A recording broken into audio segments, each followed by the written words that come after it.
What's up guys, Alex Wallace here from Wallace Training Systems, and today we're going to talk a little bit about squat depth.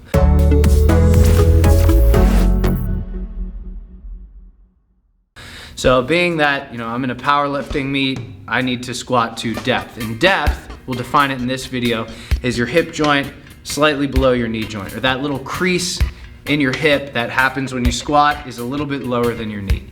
So that to me is depth. In powerlifting, that's depth, and that's how we'll just define it in this video. That being said, there are some circumstances where you won't be able to squat to depth, and maybe you shouldn't squat to depth. The first thing I can think about has to do with joint geometry, just your morphology. Some people, how they're built, in order for them to get that hip crease below their knee, they have to throw themselves in a terrible position.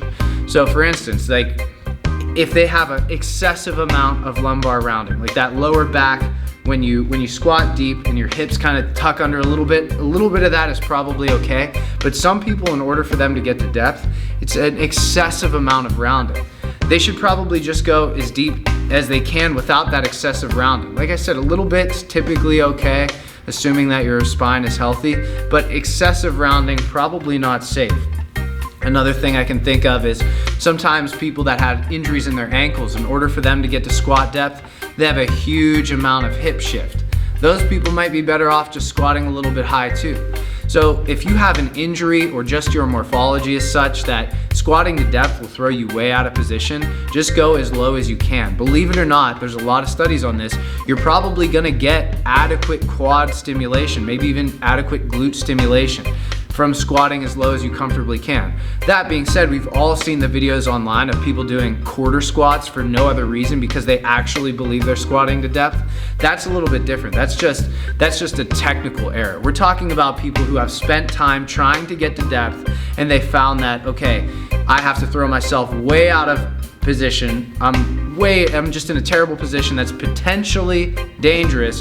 In order for me to get to depth, just squat an inch or two above depth. You're still gonna get almost all of the benefits of going through that full range of motion. You're gonna have the added benefit for these particular people of being safe. The other circumstance I can think where somebody maybe shouldn't squat to depth outside of joint geometry and outside of past injuries would be competitive track athletes and maybe other athletes, but I want to talk about track specifically. So there's actually somebody who just started training here, and we had a conversation about her old strength and conditioning program when she was a collegiate pole vaulter. And it turns out that depending on the time of their training block would depend on how deep they would squat. And I remember reading an article several years back that more or less showed that quarter squats would correlate to sprint speed better than full range of motion squats. That being said, these were people that were, if I remember correctly, already pretty advanced, so they had the ability to squat obviously lower than that, but it correlated to sprint speed, at least in that study. So that's kind of what they did. So when it was at the beginning of the season, far away from competition, they would do full range of motion squats.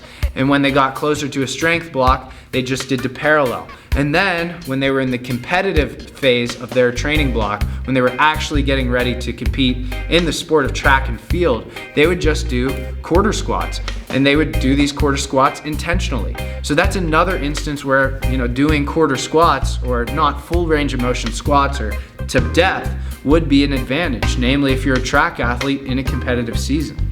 Other than that, nobody would deny the benefits of squatting through the fullest range of motion that you safely and comfortably can. It's gonna build mobility, it's gonna build strength through that range of motion, and you're gonna be able to get more muscle stimulation with less weight. That being said, there are circumstances, like I listed previously, where squatting to depth would do more damage than good.